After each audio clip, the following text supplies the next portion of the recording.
Hi friends, welcome to மல்லி promo. இன்னைக்கு நம்ம மல்லி சீரியல்ல என்ன விறுவிறுப்பான விஷயம் அப்படின்னு பார்த்தீங்கன்னா, இப்ப சுடரால சும்மா இருக்க முடியல. எல்லாத்துக்கும் காரணம் மல்லி தானே. மல்லிய எப்படியாச்சும் போட்டு தள்ளியே ஆகணும் அப்படின்னு சொல்லிட்டு, இத பேசிட்டு இருக்கா ரகு கிட்ட. ஆனா பார்த்தீங்கன்னா, இத எல்லாத்தையுமே காதுல வாங்கிறா நம்ம நிஷா. காதுல வாங்குனதுமே சுடர பத்தின எல்லா உண்மையுமே தெரிய வருது. அதோட நிஷா அதிரடியான முடிவுகள்லாம் எடுக்குறாங்க. என்ன எடுக்க போறாங்க, என்ன நடந்துச்சு அப்படின்னு சொல்லிட்டு தாங்க இந்த வீடியோல நம்ம இப்ப பார்க்க போறோம். என்ன நடந்துட்டு இருக்கு அப்படின்னு பார்த்தீங்கன்னா, இவ கோவத்த அடக்க முடியல. ஏன்னா ஒரு மிகப்பெரிய பேராசை. அத அடைய போற நேரத்துல மொத்தமும் ஆப்பு வச்சு முடிச்சுட்டாளே. நம்ப மட்டும் இந்த இந்த இந்த ப்ராஜெக்ட் மட்டும் சக்சஸ் ஆயிருந்துச்சுன்னா, நம்மளோட லெவலே வேறயே அப்படின்ற மாரி நெனச்சிட்டு இருந்தா சுடர். மொத்த சொத்துக்கும் அதிபதி ஆயிருக்கலாம். கோடீஸ்வரியா ஆயிருந்திருக்கலாமே! சட்டப்படி கோடீஸ்வரியா ஆயிருந்திருக்கலாமே! எல்லாத்தையுமே கெடுத்துட்டாளே இவ! அப்படின்னு சொல்லிட்டு இவளால கோவத்த தாங்க முடியல. ப்ளஸ் அந்த வீட்லேருந்து இங்க வந்ததுமே நெறைய யோசிச்சு பார்க்குறா. யோசிச்சு பார்த்துட்டு, நம்ம இதுக்கு எதனா ஒரு முடிவு கட்டியே ஆகணும் அப்படின்னு சொல்லிட்டு, அவங்க அப்பா, நிஷா எல்லாரும் பேசிட்டு இருக்கும்போது திடீர்னு இவ கெளம்பி போயிட்டு ஃபோன் போட்டு பேச ஆரம்பிக்கிறா. ம். ரகு, மல்லி இருக்கிற வரைக்கும் எனக்கு ஒரு சின்ன நல்லது கூட நடக்க போறது கிடையாது. அதுவும் முக்கியமா கல்யாணம் நடக்க போறது கிடையாது. அவள நீ கொலை பண்ணியே ஆகணும் அப்படின்ற மாரி பேசவுமே, உடனே கதிரேசன் "அம்மா போய் பாரு உங்க அக்காவ எதனா பண்ணிக்கின்னு போறா. ரொம்ப ஸ்ட்ரெஸ்ல இருப்பா. அவ எதனா பண்ணிக்க போறா. போய் பாரும்மா" அப்படின்ற மாரி ஜன்னல் வழியா போய் பாருன்னு சொல்லிட்டு, இவரு எதார்த்தமா தான் சொல்றாரு. உடனே "ஆமாப்பா, அவ அன்னைக்கே சூசைட் பண்ண அட்டெண்ட் பண்ணவ" அப்படின்னு சொல்லிட்டு, உடனே நிஷாவும் போய் ஜன்னல் வழியா பார்த்தா யார்கிட்டயோ ஃபோன் பேசிட்டு இருக்கா. மல்லிய கொலை பண்ணணும் அப்படின்னு பேசிட்டு இருக்கவுமே நிஷாவுக்கு தூக்கி வாரி போட்டுருது. யார்கிட்ட பேசிட்டு இருக்கா இவ? மல்லிய கொலை பண்ணணுமா? என்ன அப்படின்னு சொல்லிட்டு அப்பதான் எல்லாத்தையுமே இவளே உளர ஆரம்பிச்சிடுறா.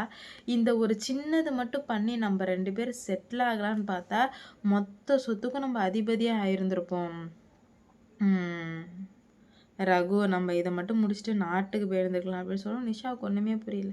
எந்த சொத்துக்கு அதிபதி? இவ என்ன பேசிட்டு இருக்கா? அப்படின்னு சொல்லிட்டு குழம்பி போயிடுறாரு.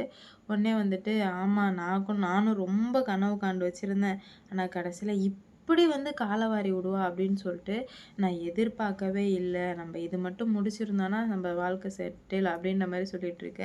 ஆமா, நானும் அ எல்லாமே இதானதுக்கப்புறம் இந்த கதிரேசனோட மொத்த சொத்தையும் சுருட்டிட்டு ஒடியாரலான்னு பார்த்தேன். இப்ப அவன் வீட்லயே உட்காந்துக்கிறேன். ஏற்கனவே அவன் அந்த 50,00,000 எடுத்ததோட மட்டும் தான் ரகு நிக்கிது.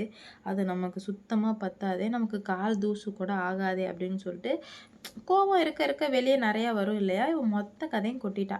இது எல்லாத்தையுமே நிஷா கேட்டுட்டா. அட பாவமே! அப்ப 50,000 எடுத்தது இவளா? ரேணுகாவா? ஃபர்ஸ்ட் இவ ரேணுகாவான்னே தெரியலையே! என்னடா என்னென்னமோ பேசிட்டு இருக்காளே! அப்படின்னு சொல்லிட்டு ஒண்ணுமே புரியல. மொத்தத்தையும் காதுல வாங்கிடுறான். என்னன்னா இந்த மாரி எப்படியாச்சும் ரகு சொல்றான், "சரி அந்த 50,00,000 எடுத்த மாரியே இன்னும் பணம் கிடைச்சா எடு" அப்படின்ற மாரி சொல்ல, "அட ரகு, அது ரொம்ப ரொம்ப கஷ்டம் ரகு. எடுக்கிறது ரொம்ப கஷ்டம்" அப்படின்ற மாரி சொல்ல, "இப்ப என்னதான் சுடர் பண்றது?" அப்படின்ற மாரி கேட்க, "அது தெரியாம தானே நானும் முழிச்சிட்டுருக்கேன். என்கிட்ட கேட்கிறியே ரகு" அப்படின்ற மாரி சொல்றாங்க. "ஏதாவது ஒண்ணு பண்ணி தான் ஆகணும்" அப்படின்ற மாரி சொல்ல, "என்ன பண்றது? ஏதாவது ஐடியா இருந்தா சொல்லு" அப்படின்ற மாரி கேட்குறாங்க. என்கிட்ட ஐடியா இருந்தா முன்னாடியே சொல்லியிருக்க மாட்டேனா? நீ ஃபர்ஸ்ட்டு அந்த மல்லிய போட்டு தள்ளு. மல்லிய போட்டு தள்ளுனாலே எல்லாமே ஆட்டோமேட்டிக்கா சரியாயிடும். அவள மட்டும் நீ போட்டு தள்ளிடு அப்படின்ற மாரி சொல்றாங்க.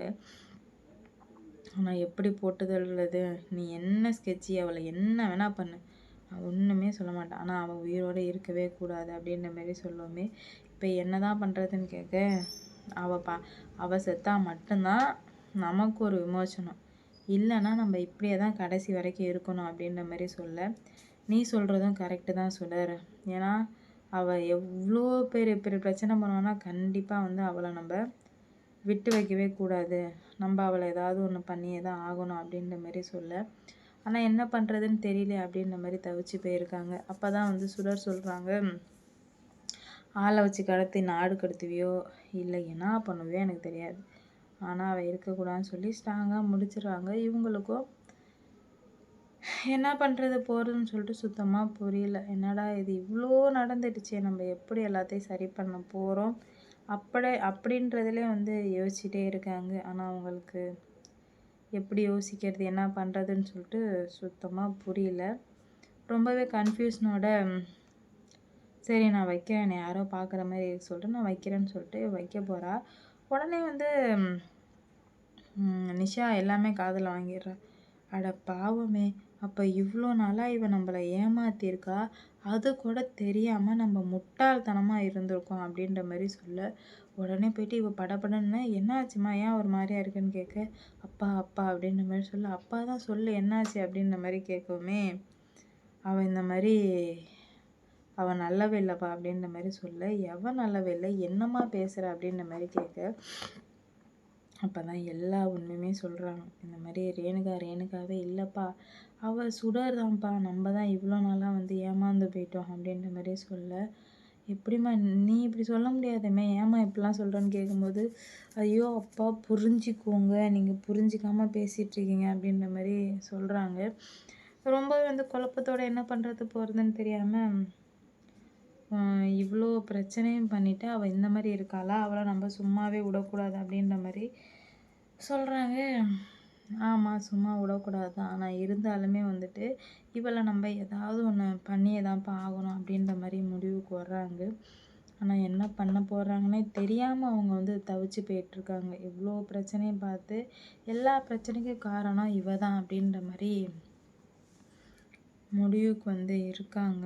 என்ன நடக்க போகுது அப்படின்னு சொல்லிட்டு வெயிட் பண்ணி பார்க்கலாம். நிஷாவுக்கு இப்போ தான் மல்லியோட வலி வருத்தமே புரியுது. மல்லி ரொம்ப பாவம் இல்லப்பா. அவள் நமக்காக எவ்வளோ கஷ்டப்பட்டுருக்கா. ஆனால் நம்ம தான் வந்து மல்லியை புரிஞ்சுக்காம அவாய்ட் பண்ணிட்டோம் அப்படின்ற மாதிரி சொல்ல, என்னம்மா திடீர்னு அவளுக்கு சப்போர்ட் பண்ணுறிய அப்படின்ற மாதிரி கேட்க, இல்லைப்பா அதான் உண்மை. மல்லியை நம்ம ரொம்பவே வந்து கஷ்டப்படுத்திட்டோம். இன்னமும் வந்து கஷ்டப்படுத்திட்டு தான் இருக்கோம். அவள் ரொம்பவே பாவம்ப்பா. நீங்கள் அவள் இடத்துல இருந்து யோசிச்சு பாருங்கள். இவ்வளோ நாளாக இவ எந்த மாதிரிலாம் ஏமாத்திட்டு இருந்திருக்கா. நம்மளும் வந்துட்டு அமைதியாக இருந்திருக்கோம் அப்படின்ற மாதிரி சொல்ல, இப்போ நம்ம என்னதாம்மா பண்ணுறது அப்படின்ற மாதிரி கேட்க, தெரியலப்பா என்ன பண்ணுற போகிறோம் என்னன்னு சொல்லிட்டு எனக்கு எதுவுமே வந்து சுத்தமாக விளங்கவே இல்லை. நாளைக்கு வெயிட் பண்ணி பார்த்தா தான்ப்பா தெரியும். இவளை வந்து நம்ம இன்னும் டீப்பாக வாட்ச் பண்ணணும். இவளை இப்படியே விட்டு வச்சா சரி வராது.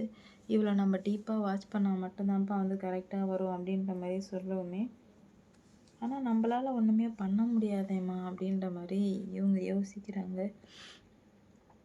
ஏன்ப்பா பண்ண முடியாது? அதெல்லாம் பண்ண முடியும், கண்டிப்பாக பண்ண முடியும் அப்படின்ற மாதிரி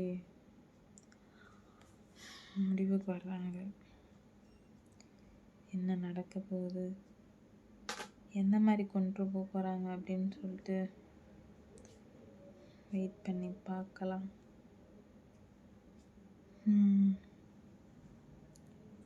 கூடிய சீக்கிரம் எல்லாத்துக்கும் முடிவு கிடைக்கும் நான் நம்புகிறேன்.